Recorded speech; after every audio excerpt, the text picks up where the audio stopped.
Hey guys, real quick before we start the video, I want to direct you to the community tab on my channel. I am currently running an event for you, the viewers, to rate every single Monster Hunter monster from 1 to 5 stars. This project is going to be a bit of a run back from the 20th anniversary popularity poll and is meant to allow everyone to voice their opinion on every monster, so we can get a big picture look at how the whole community feels about the entire Monster Hunter bestiary. There will be a new poll on the community tab every single day at noon Eastern Standard Time, and all polls will remain live on the channel, so you can answer any of them at any time. You will not miss out if you miss the poll for the day. I will be updating numbers all the way from now until the end of October when the last polls have been run, and in October or November, we're going to have a massive video event where your comments will be read, all the numbers will be crunched, and the monsters will be reordered based on how you all voted. Every vote on every poll matters, and anyone has a chance to have their comment read in the video itself. And if you want to help me get more data and reach the broader Monster Hunter community, I'd appreciate a like on this video and, maybe hit the subscribe button to help this channel grow. It'll put me and this project in front of more eyes. Okay, no more YouTuber CTA shilling. Here's the video you actually clicked on. Thank you.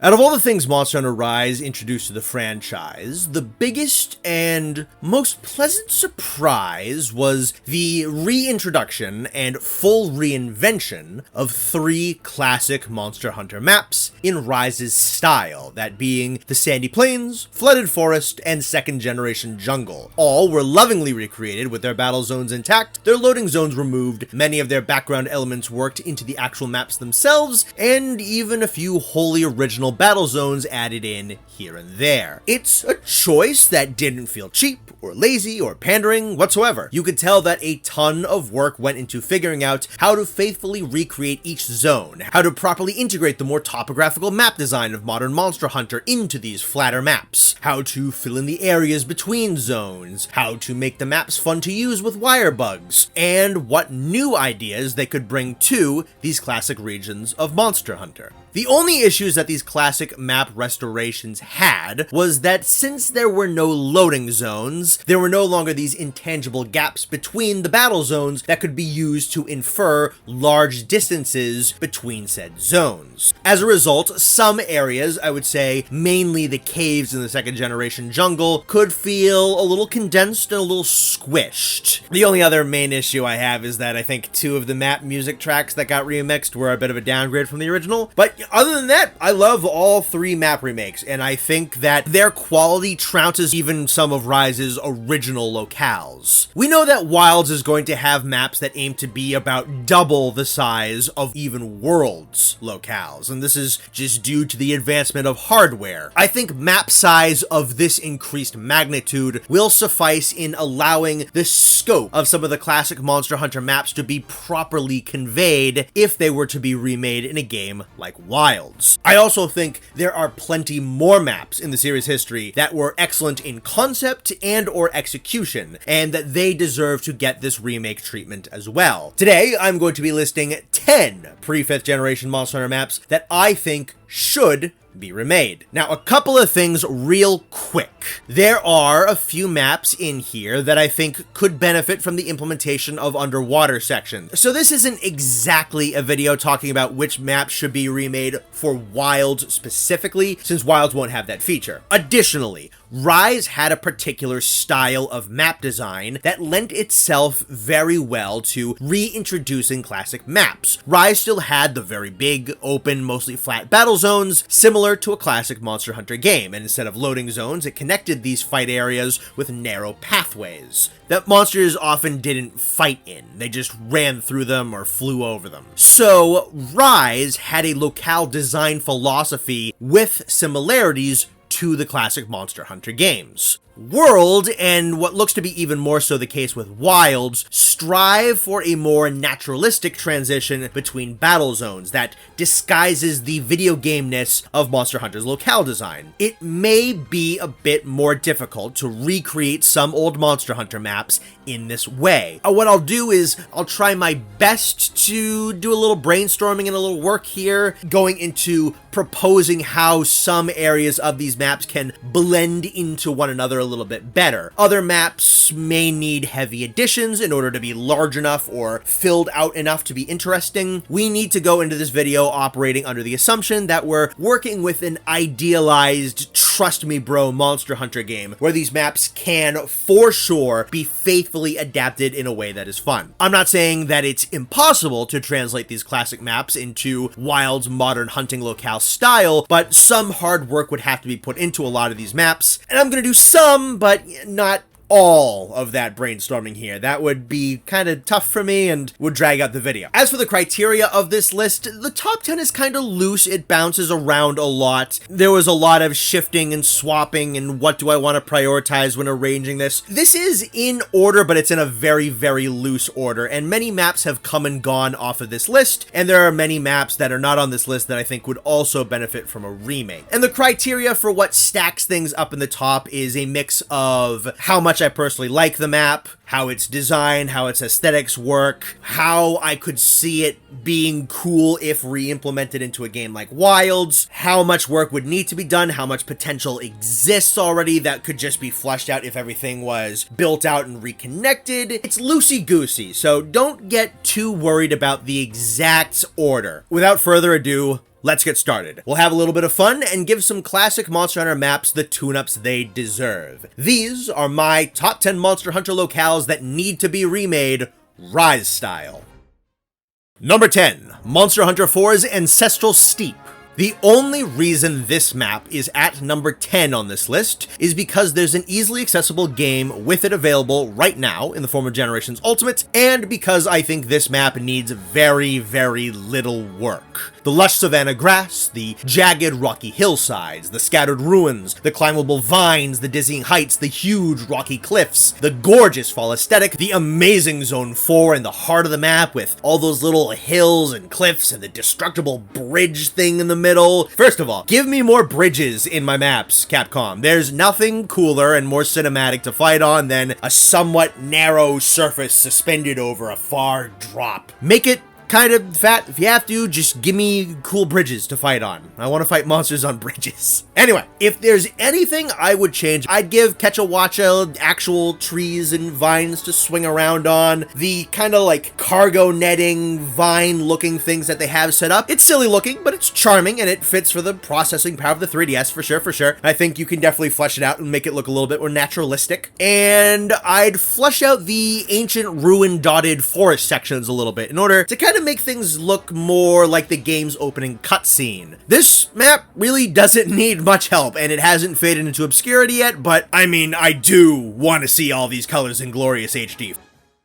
Number 9, Monster Hunter tries Deserted Island. If I'm being honest, this map does get in partially due to pedigree. The Deserted Island, or as Tri called it, Mogul Woods, is pretty iconic. I think it's in the top 3 starting maps in Monster Hunter. There would be a lot of fanfare if this map came back. Is that the only reason I think the Deserted Island should be restored? No, but it's one reason why it's here. I think this is just a straight up good marketing decision. You have a new Monster Hunter game, you're bringing back underwater combat, and you restore the Deserted Island in said game, people would go nuts. The biggest thing the Deserted Island would benefit from is cohesive tissue to knit all of its ideas together. Honestly, I think this is a map that would very much benefit from having a less gamified structure to it. Let me give you a couple of examples. You have that one watery section in Area 7. That's where Ivory Lagiacrus can get up and around into that area and then swim back out of it to get back towards the coast. Turn that into a player-accessible waterway as well and have it spit out near the ocean. You take the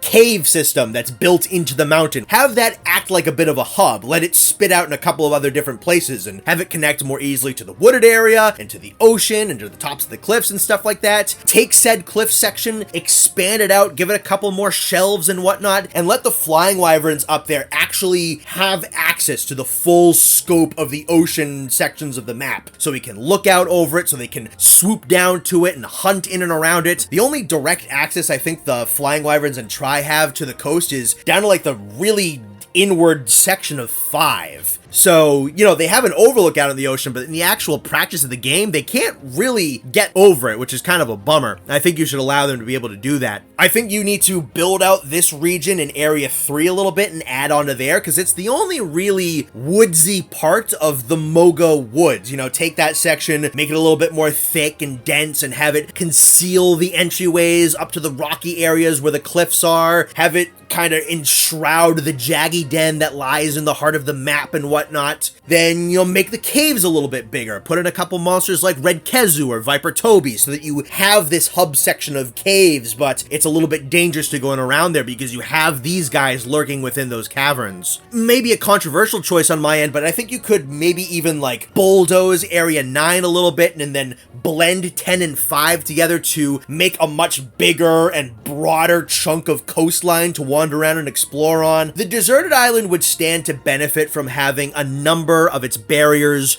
destroyed so that its various elements can be expanded on and allowed to function cohesively, allowed to play together. As is, the deserted island has a lot of very cool small ideas that would benefit from elaboration. Its cliffs, its caves, its coast, its woods, all neat little things that add variety to the map and make it very memorable, but if they worked together and were bulked up, I think the entire map would feel more whole and create a setting that is grander than the sum of its parts.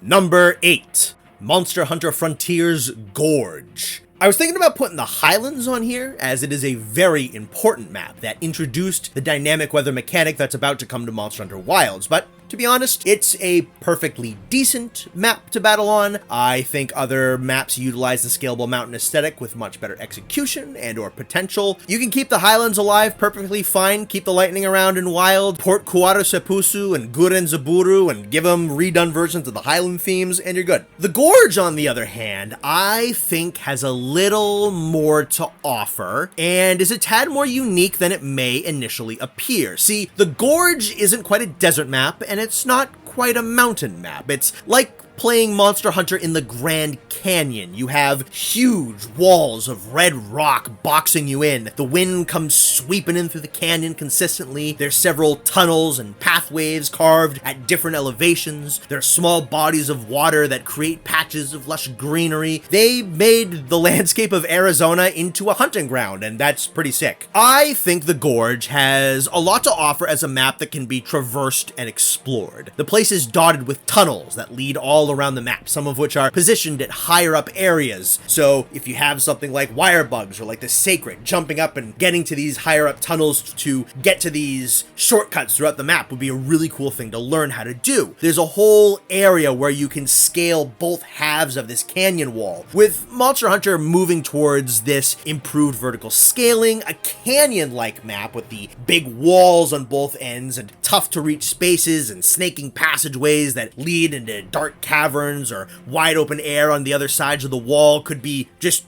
perfect, I think, for where Monster Hunter is going right now. The canyon section of the map even has a neat little gimmick where you can see wind currents swooping in and they can blow you around and almost knock you off of cliffs if you're up really high. These wind currents could perhaps be something neat to play around with, or you could just use them as an aesthetic that doesn't really do much. Either would be fine. You could have flying monsters that operate in a manner similar to Legiana, where they utilize the wind currents to traverse the gorge as opposed to just normal wing flapping. Currents like these could be super useful in a game with a glider mantle. Perhaps the canyons take a while to traverse, so you can instead leap into the surging gusts of winds and be carried off to another zone very easily. There's also a few sections that have wind geysers shooting up out of the ground that can launch you up onto platforms where monsters like Berukiros will fight you. The verticality that the Gorge provides is honestly pretty ahead of its time, and the map is just stuck in an era of Monster Hunter that couldn't capitalize on this region's ideas, which is a big reason why I think it deserves to come back. The map has a pretty good variety of battle zones as well. It has a flooded cavern, it has an entrance to said cavern with a looming rocky overhang, which creates kind of a cool atmosphere. It's got a tight little canyon you can fight in, it's got a huge battle plateau that you can be knocked off of by the monsters, and it has a little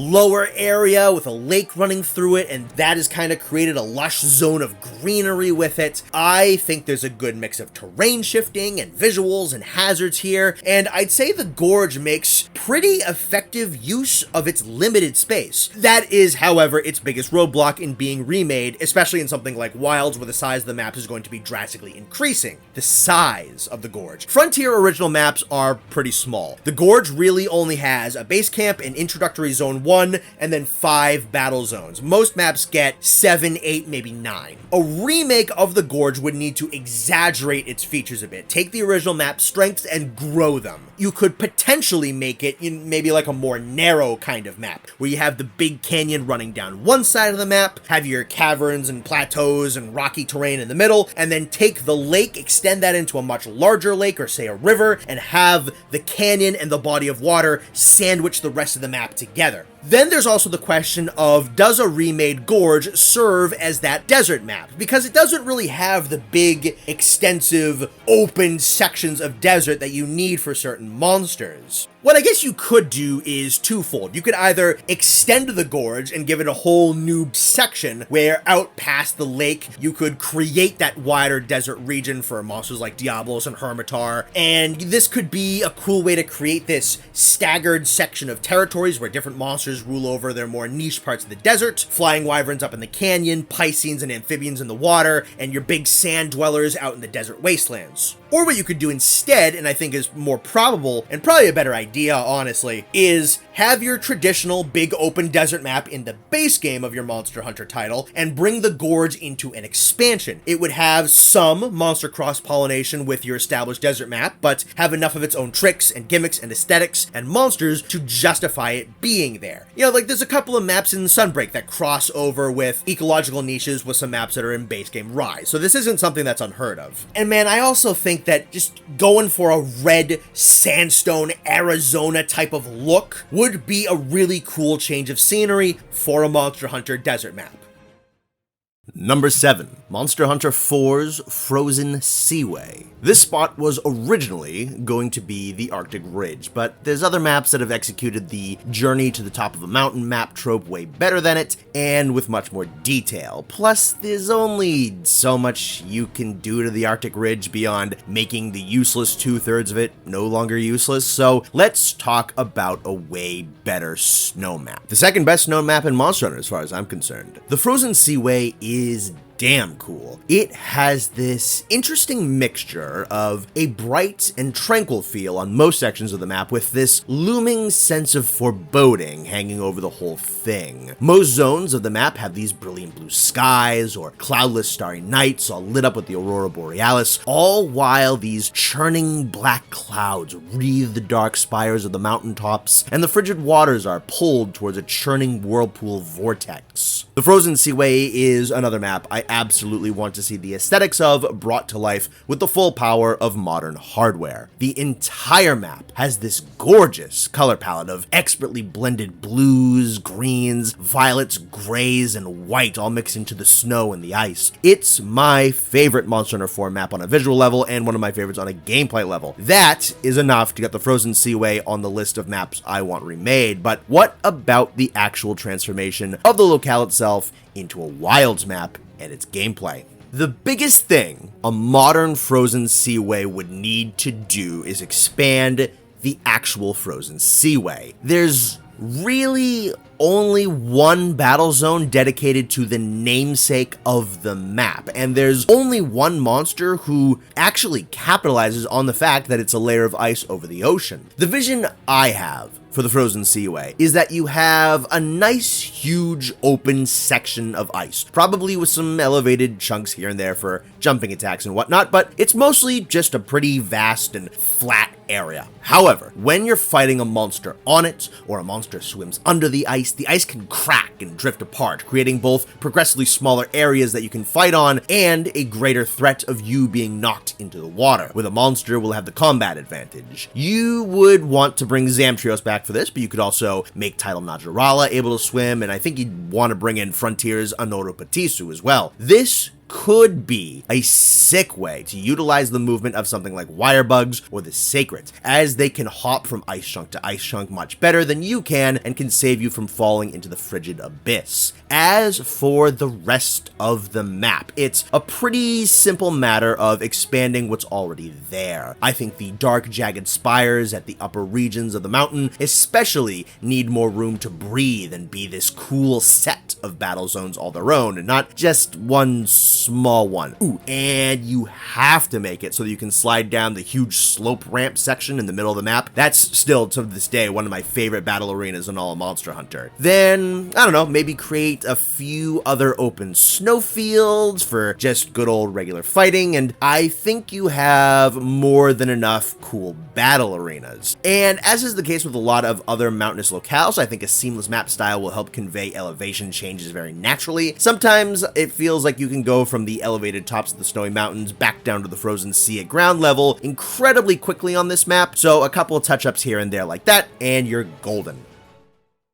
Number 6. Monster Hunter Frontiers Painted Falls. This is the second of 3 maps in a row that's getting a spot on the list predominantly due to its aesthetics. I love this map. It's got such a fun music track. It's got a beautiful tropical paradise vibe to it. It's got a very jubilant personality. It's got a bounty of small endemic life. It's got an identity quite dissimilar from other rainforest and jungle maps, and it has so much potential for several cinematic battle arenas. Much like the Gorge, the Painted Falls is pretty small as a map, and would need to be drastically expanded to compete with the size of other Wilds era locales. I don't think that's going to be too much of a problem though. The backdrops of this locale illustrates just how massive the Painted Falls area truly is, and what is currently playable on sets a lot of groundwork for massive arenas that a game like Wilds could play with. It has a few tree-dotted, flooded jungle sections that could easily be extrapolated on. You can have several tree-dwelling monsters milling about down here in the lower regions of the Painted Falls, but it's the upper levels of the map that are the coolest. You could have a bounty of cliffs and terraces all covered in running waterfalls. There'll be flying wyverns and elder dragons always ready to throw you down into the jungles and basins below. Imagine the perilous battles set over the dizzying heights with all that rushing water and the gorgeous skybox around you. There's no fight zones with this feature, but the map backgrounds also have a ton of these naturally occurring rock bridges that could be really cool to duel on. You'd probably want the cliffs of the map to be teeming with wedge beetles or something else to grab onto, as there'd be a constant threat of being flung off the cliffs, and you don't want that to be exasperating for players. On the other hand, a map that is this overtaken by waterfalls would be perfect for underwater combat regions. All this water forming these huge lakes and basins. Imagine being thrown from a cliff by like an Astalos or something, flung down into a basin only to now be in the dwelling of a Lagiacrus. I think a new Painted Falls could create one of the most fun and unique jungle maps they've ever made. Number 5. Monster Hunter 1's Old Swamp.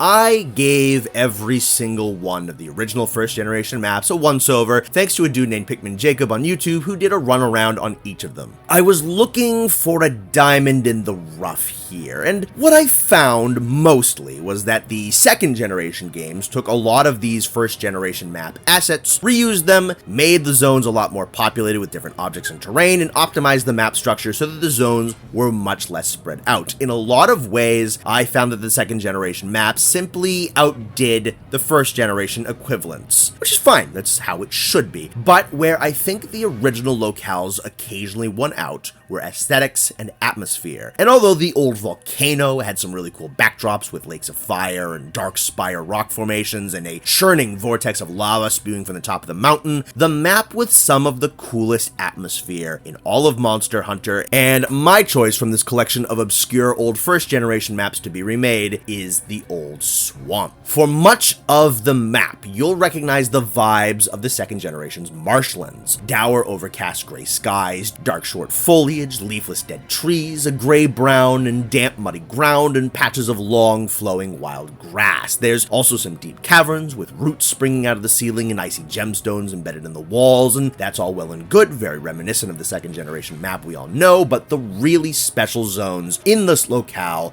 are areas 5, 6, and 10.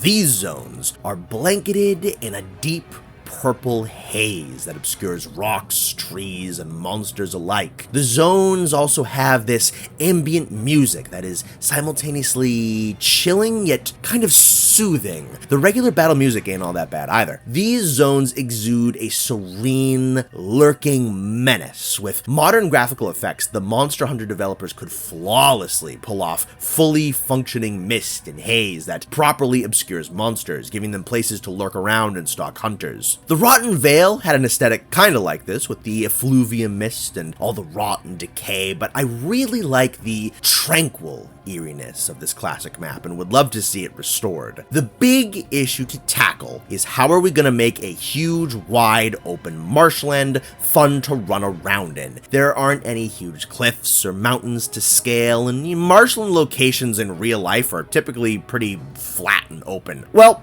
to be fair, I don't think that every locale needs to have a gigantic play fort to go climbing around on in order to be entertaining. A remade old swamp can have large fields of tall grass where raptors lurk around low to the ground, stalking unsuspecting foes. You can have a few regions with denser trees to play around with. You can keep the caves to play around in. You can litter down tree trunks and large rocks for obstacles all over the terrain. Have that be stuff you can jump off of and dash around and whatnot. You can have some shallow water mires where aquatic monsters dominate. I think you can absolutely turn a very wide open and flat map into a varied and hostile environment, where the monsters are almost better at hunting you than you are at hunting them. Number 4. Monster Hunter tries Volcano. In my personal opinion, they've never beaten this volcano map. The Volcanic Hollow didn't do it, the Elder's Recess certainly didn't do it, and the Lava Caverns got pretty close and might technically be a better video game location simply due to it being a newer 5th generation map, but man, no Monster Hunter game has ever pulled off so badass a volcano map before or since Try.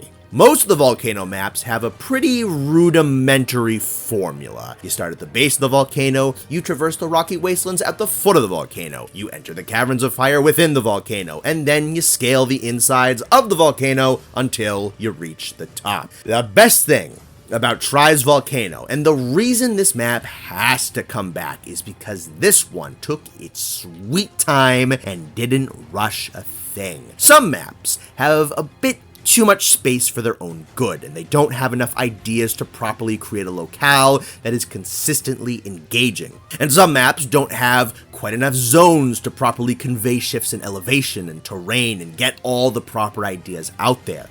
This volcano maximized its space perfectly, and if it is enlarged by a game like Wilds, I don't think that would be compromised. The Tri-Volcano has these patches of worn down trees and greenery just far enough from the volcano that some life can actually grow there. This can easily be expanded out a little bit. You wouldn't want to make a full forest down here, but you could slot in some monsters that don't typically dwell in volcanic regions. You could use this as a zone for herbivores like Kelby and Aptonoth, and you may get some monsters temporarily leaving the volcano to come out here and hunt. This isn't a mandatory section for a good volcano map in either the old or a possible newer version, but what it adds is something new. It populates the region around the volcano with more life and livelihood, creates a more full ecosystem for the volcanic island and not just the mountain itself. And it sells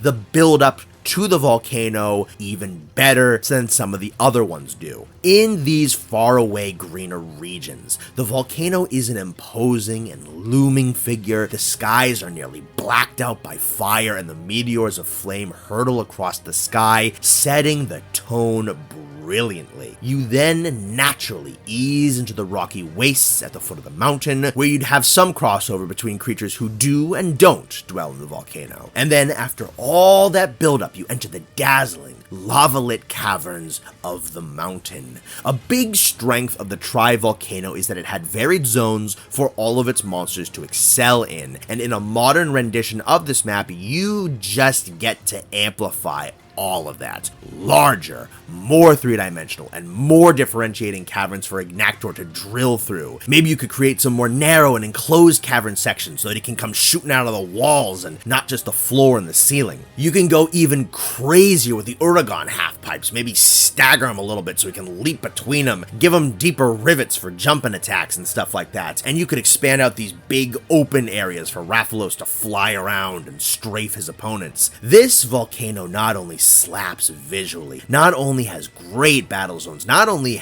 takes the perfect amount of time with its buildup, but you could easily make all of this way bigger and way badder, make all of it seamless, and just go even harder with this apocalyptic aesthetic that the map absolutely masters. The backgrounds of this zone are gorgeous, with these tsunamis of fire churning out of the mountain as you fight the denizens of the volcano. A map that did this good of a job with its buildup and its zones and its gameplay variety is begging to be perfectly seamless and properly filled out. The size and the scope of this locale was so perfectly conveyed in its original game that all you really need to do is fill in the gaps. Number 3. Monster Hunter DOS's Tower. You wanna know what kind of battle zones I want to see more of in Monster Hunter alongside big bridges? Big building interiors, temples and ruins and ancient monuments are decent window dressing in the backgrounds of maps, but I wanna fight in them more. Part of the reason the remade jungle map was so sick was because you could follow monsters inside the ancient temple and fight them down there. Give me more of that. And Monster Hunter tried to make a map that was almost entirely this concept. They just didn't execute it too well. The second generation tower might be one of my favorite map ideas ever devised for this series. Your base camp starts outside of the tower, you have a few areas to run through before you reach the foot of the tower, and then you have a variety of hallways to traverse and a couple decent areas where you can fight monsters like Kieran and Rathalos. Mostly though, the tower is used for big single arena boss fight quests, and those missions will usually just warp you to the zone immediately outside of whatever arena you're going to be fighting the boss in. The tower map is plagued with burner traversal zones, an almost useless hike to the tower, two okay at best fight arenas, a poorly executed cinematic battle with Yamazukami, and a reputation for simply being a single arena boss haven. So all of this is gonna have to be remade and expanded. First of all, you have to rework the tower interiors and make them into places you can fight in. There's like 3 just useless hallways that don't do anything but waste time. Make those huge. Make monsters lurking around rubble and leaping off of walls and throwing chunks of discarded stone at you. Let them blow holes in the sides of the tower with their breath attacks or something. Perhaps you can goad monsters into creating shortcuts for you by having them knock down certain walls between different areas. Make use of the fact that you're facing a monster in a huge, worn out, broken down box. Now, this all sounds cool as a video game location, but how does it actually work as an ecosystem? Why would animals live here?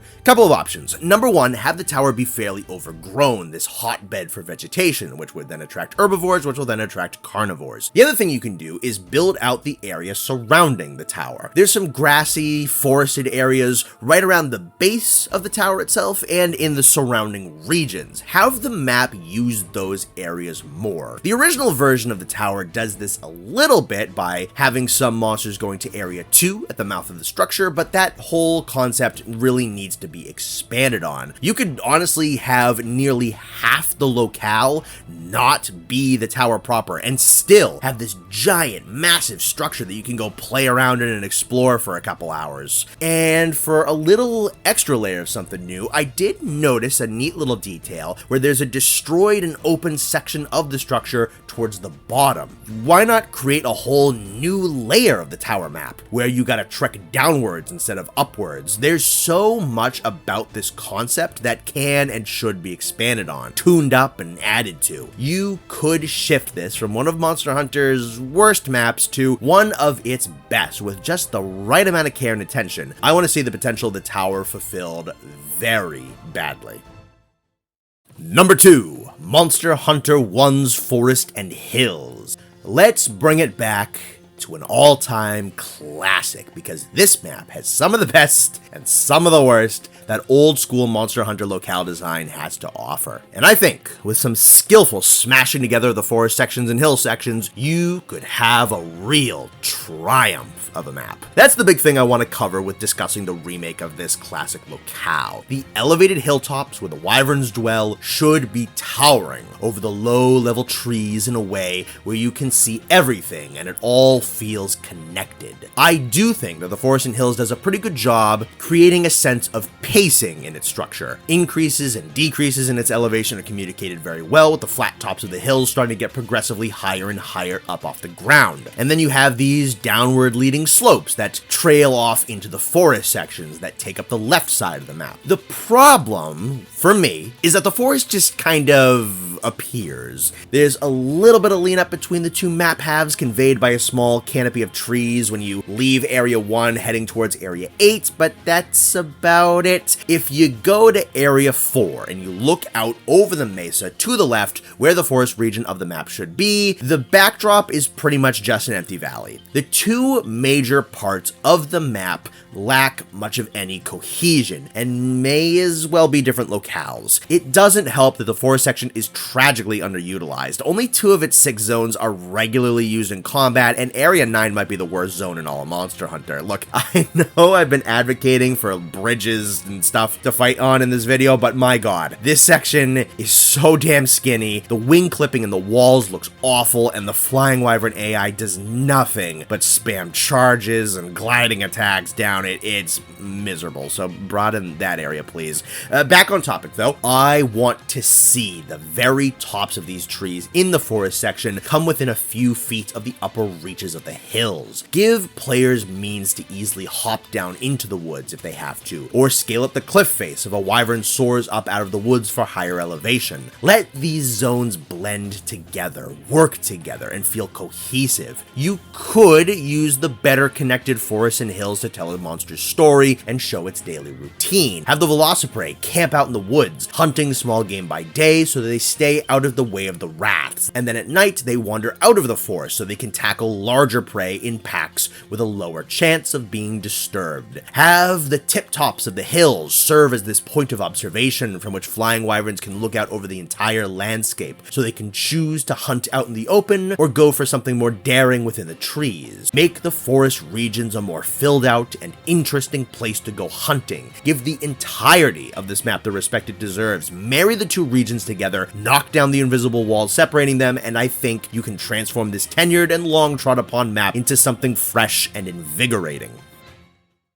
Number 1. Monster Hunter Generations Ultimate's Ruined Pinnacle. This is my list, and my number 1 is a selfish choice. I adore the Ruined Pinnacle. It's one of my favorite maps of all time, and I want to see it fully realized very badly. Like Try's Volcano, I think this is an excellently crafted and well-paced mountain scaling map that uses all of the space it has to its advantage. It's another map where I don't think there's too much that needs fixing. I just want to see what they could do with this glorious mountainous spire with modern hardware and no loading screens. It's another locale with a lot of really good diversity in its battle zones and monster availability. You have these calmer areas near base camp with short grass and the occasional tree. There's a lot of scattered temple ruins and huge tree roots in the background of these zones, and I think you could absolutely incorporate these more into the actual fighting. You could have these sections where you can bob and weave around the leftover temple chunks to dodge attacks and get off hits at the monster. You could have them burning through and ripping up the big roots of some of the trees down here. You also have this water basin that results from waterfalls further up the mountain. In these zones, you might find aquatic monsters using the basins and rivers in the mountain to travel back and forth between the exterior and interior of the temple. I have no idea how on earth the Lagiacrus got up here, since the Ruined Pinnacle Pinnacle starts at a crazy high elevation already, but you could, I guess, maybe invent monsters that can fly and swim for this section or something.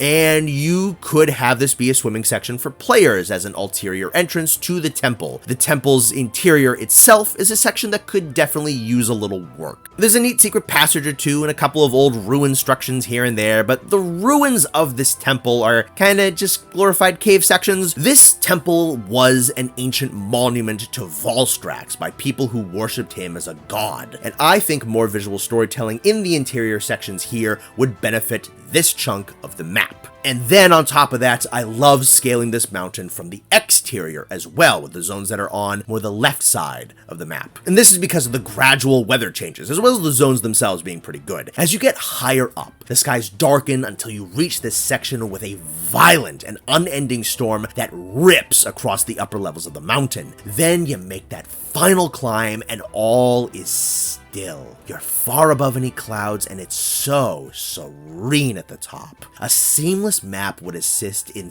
letting these weather changes feel even more gradual. And can you imagine how cool it would be to scale the ruined pinnacle, travel up into the heart of those ravenous storm clouds, pull through, and have your head peek up into the peaceful serenity at the top of the world?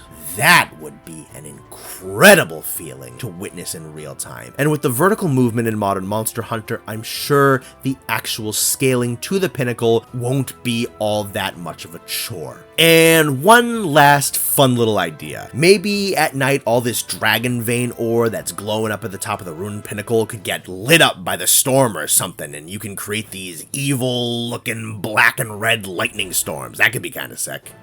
And that, my friends, is the top 10 Monster Hunter maps that I think deserved a remake of their own. Some are maps I love and want to see again, others are cool concepts with lacking execution, others have a layer of uniqueness that I think deserves to be explored, and others are old veteran maps that simply deserve the tune-ups and extra elements that the modern locales get the benefit from. And pretty much all these maps are some mix here or there of all these together. So, how was my list? How are my ideas? Let me know down below what maps you would want to see remade and how you do it. And if you want to hear what I had to say about the classic Monster Hunter maps that were remade in Rise, they have their own section in this gigantic review I did for Monster Hunter Rise. You can use the timestamps to find the map section or enjoy the whole video, up to you. But as for right now, this has been CR-Volcanic or Connor. I'll see you around.